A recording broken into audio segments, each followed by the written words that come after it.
Hello, hello. Hello. Welcome to another live session with Greg and Mary Daphne. I almost Hello. call myself Mary Daphne. This is Stake Your Wealth.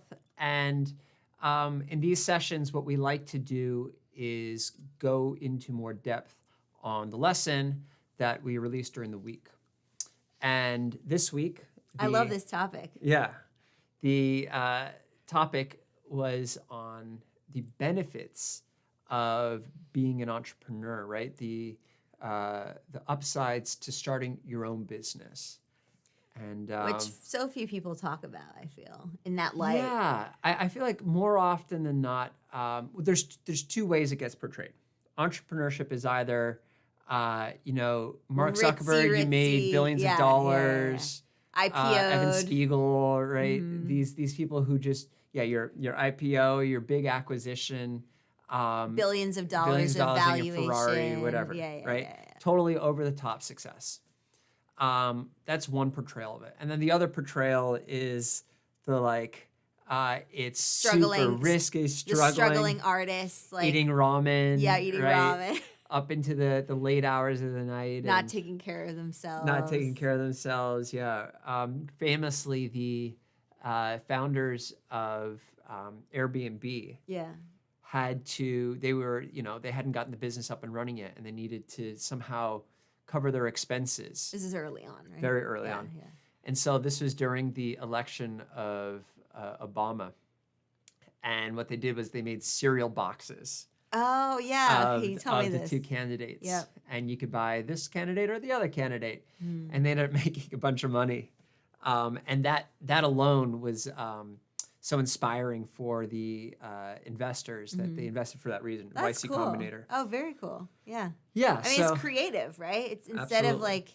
of sitting on your laurels or taking the other extreme of just crying and self-doubt and self-pity, they actually did something with that, right? Yeah, and so that's it, right? So cool. So we were talking about the other side of it is this, poor, destitute, starving artist type situation. The reality is, if you do entrepreneurship right, and in the way that we described last week, right, in a low risk way, which means you have low overhead. You can even start it while you're working full time for another company. It doesn't have to be this struggling all or nothing situation. No. And because of that, you can get all these wonderful benefits of entrepreneurship without the risk that people typically associate with it, right? This idea that you lose everything doesn't apply if you don't bet everything, right? Yeah. And you don't need to bet everything to do well. Yeah. And you also don't need a huge, multinational business that gets acquired or IPOs to have a successful company. Right, or to be qualified as an entrepreneur. Totally. Right, Yeah, I mean, and so the reason this is important is because there are so many advantages to being entrepreneurs. And I talk about a bunch of those in the lesson. Yeah. And what I want to drive home here is that you can get those advantages without betting the farm, without taking a huge amount of risk. And once you sort of start to experience those, you really understand why entrepreneurs love what it is they do. Yeah. Right. Off the top of your head, what are one or two things that you enjoy about being an entrepreneur? I love having creative ownership and agency, knowing that the content that we're creating is really coming from a place of what we want to be creating, as opposed to somebody telling us do this, do that. So I like that we have those the reins. I also love being in charge of my schedule. I love that, having the flexibility to say, I'm going to do a workout now, and I'm going to do this now. And I would say the only downside to that is that for me personally, because I love what I do, thank goodness, I get carried away sometimes, and so I'll let that bleed into dinner time or time that we want to spend not on work, or something fun. But that's the thing, we talk about it all the time, how fun it is. Work is fun. Yeah. So friends will call us on the weekend and be like, "Oh guys, are you up to anything this week?" And we're like, "Yeah, we're working." They're like, "Oh." No, we're like, "No, it's a good thing. We love it." Yeah, fired up. It's funny. In fact, the weekends when I'm not working are the weekends where I'm probably a little burnt out and need to sort of re-energized. But it's never because I'm not having fun Yeah. doing what I'm doing. Exactly. It's like if anything, we have to like scale back a little bit just so that we can, make sure that we're taking care of ourselves. That's a really important aspect of it. It's funny. We were having brunch now at this point, years ago, with some friends, and we were talking about entrepreneurship and telling them about our various education channels, and they told us, you're gonna know who this is. I'm not saying names, but they're like, I know what story this is. Okay, yeah, of course you do. What was it? Then you finish it. What was the exact No phrasing? way, it's your story. Okay, hold on. Let me see if I don't botch this phrasing. It was like, it was something like, how do you find time to do everything? Or how do you know what to do? Or what was it exactly? Yeah, the question came, it was basically about how do you make use of your day? Yeah, like, right. Right. How do you schedule your day? Like, Yeah. Because what that person was getting at was like, since no one's telling you what to do, how do you figure out what to do? Yeah. Right? You don't Yeah. have anyone saying, do this, complete that, this task, that task. You have to come up with your own, schedule. How do you do that? It's a valid question, but had it both quite stumped. We were like, well, we do this and this and this. Yeah. Do you know what I mean? Yeah. You But know I what the get question it, was? I It was get like, it. how do you fill your day? Yeah. Yeah, but that's part of it. Part of the challenge of entrepreneurship is you have the autonomy that you're talking about, and that's nice, and it's great to be able to structure your day the way you want. Right. But it can be challenging to actually figure out what that structure should be. Right. Should Like, it how be do you execute on the things you need to do? two components to it? One is like top level, what are the priorities you should be focusing on that day, that week, that month, Yeah. broadly for the business, versus the other part, which is, okay, I know my priorities. How do I allocate the time in my day such that I meet these priorities in an efficient way? Yeah. Right? And those are tough questions to answer. Definitely. And there's, first of all, there's no cookie cutter approach to that. No. It's very specific to your business. And second of all, And to your bandwidth, right? And if you do have other people working alongside you, or if you're a solopreneur. yeah, what are your resources? Yeah. And then of course you also you learn what's going to work best for you, and that shifts over time. But you're talking about are people working for you? Do you have resources? Yeah. That's another thing that I love about entrepreneurship is how resourceful You can be an so entrepreneur has to be, resourceful. Oh, right? yeah. We just talked about the story of I think it's Brian Chesky. I always mispronounce his last name, but For the Airbnb? yeah, Chesky. But yeah, talk about resourceful, right? They ended up to cover the bills. They ended up doing something completely different than the business. It's a side hustle in and of itself, right? They could have gone on Their side hustle had a side hustle. Yeah, it's very meta. You know who's also really cool? We talk about these guys a lot, the Basecamp guys. Yeah. Basecamp guys They're are really another cool. fantastic Yeah. example of. So what they do really well is they never tried to be bigger than they wanted to be, right? They knew early on. They set their enough, basically. They set their definition of enough. I think that's such an important lesson because, a lot of times what's holding us back from pursuing entrepreneurship is that we think, oh, razzle dazzle Silicon Valley, like a billion-dollar valuation Raise or a bunch IPO. of VC capital. Yeah, and then unicorn, blah, blah, blah, all that lingo. Yeah.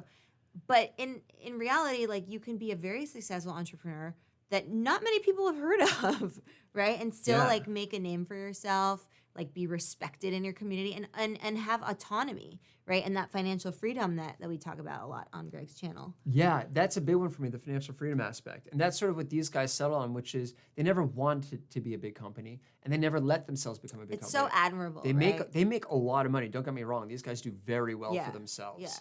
But they never grew larger than they wanted to, right? They purposefully did not hire new people, even though they could have way more customers. That would just change the nature of how they like to do business. Yeah, and their ethos too, And their right? ethos Because they for have running such the company. a unique ethos at Basecamp. Exactly, and it's all about sort of healthy lifestyle. They Yeah. work 4 days a week. Right. They kick you out of the office. You're not allowed to be in there It's after more hours. balanced, right? Yeah. Than other places, probably. And it's hard to preserve that as you get too large. Yeah. So that's itself another really cool advantage, which is you get to set the culture for the work that you do, right? In the office environment that you have. Yeah, I wanted to bring up two things, if it's okay with you. One is like the solopreneur versus the entrepreneur, that sort of like dichotomy, and then establishing the culture and the cultural ethos like very early on in the career before even having employees. Let's say it's just Yeah. you and one other person, or even just you. Yeah. So in terms of Yeah. solopreneur versus entrepreneur, a solopreneur is basically a one-man band, right? But I don't think of a solopreneur as a contractor, right? These aren't people who necessarily, it can be, but it doesn't necessarily mean that your time is you're a client-facing person, Right. Where you basically just get assigned projects, you do the project, you move on to your next project. Yeah. That I call a freelancer. Freelance. That's a freelancer. For sure. Or contractor, Mm-hmm. right? When I think of a solopreneur, I think of them doing a business, but they've automated it in such a way that they are really the only employee. Yeah. They might have contract out other help from time to time, maybe Yeah. some tech, maybe some design, Mm-hmm. maybe some customer support. But the point is, they are sort of a one-man band. And in that case, you asked about culture. The culture actually is tough to set. Yeah. When it's just one person, there is no culture because Right. culture has everything to do with interactions of people, the dynamics of individuals in a group. It could be though client facing, right? When you do. Very true. Right. Yeah. Well, that I In would that call maybe sense. like core values, Yeah. right? Yeah. So the way that you interface with your client, absolutely. Yeah. That you could call that culture too. Yeah. But as you grow and as you become a fully fledged business, that's when culture really starts to matter. Yeah. The problem is when you transition, oftentimes the solopreneurs eventually become a company. When you make that transition, you forget about the culture part. You forget Yeah. about the culture part and you just start growing the company. Right.